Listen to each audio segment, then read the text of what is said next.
Wanadamu wana maneno, lakini Mungu analo neno. Na kwenye haya maisha, ukiishi kwa kusikiliza watu wanasema nini, hakuna maendeleo utafanya kwenye maisha yako, kwa sababu tuna kizazi cha ovyo sana ambacho hata uwe mpole watasema, uchangamke watasema, ufanye watasema, usifanye watasema, uongee watasema, unyamaze kimya watasema. Na kuna watu wameshindwa kufika kwenye hatima zao na kutekeleza maono yao kwa sababu ya maneno ya watu. Na kuna mtu unanisikiliza, maneno ya watu yanakunyima usingizi, yanakunyima amani. Usipofika mahali pa kujua kwamba maneno yameandikwa na kwenye kanga, kufanya maendeleo, kupambana juu ya ndoto yako, utakusikia kwenye television. Na lazima ujue kwamba hata Yesu na yeye walimsema, wewe sio wa kwanza. Na ili uweze kufanikiwa, jifunze kufocus yaliyoko mbele, alafu ziba masikio. Acha waseme, wewe endelea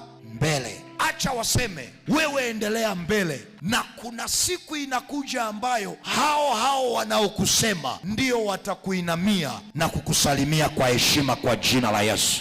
Maneno yalikuwepo na yatakuwepo na yataendelea kuwepo. Na waliofanikiwa hawakuogopa maneno, walifocus na maono walionayo. Na angalia, wanaanza kusema saa ngapi? Saa ambayo umeanza kuonyesha mafanikio, umeanza kukaribia kwenye hatima yako, ndio wanaanza, analinga, ana kiburi, anajisikia. No, waseme tu kwamba una kitu, ila watakusema.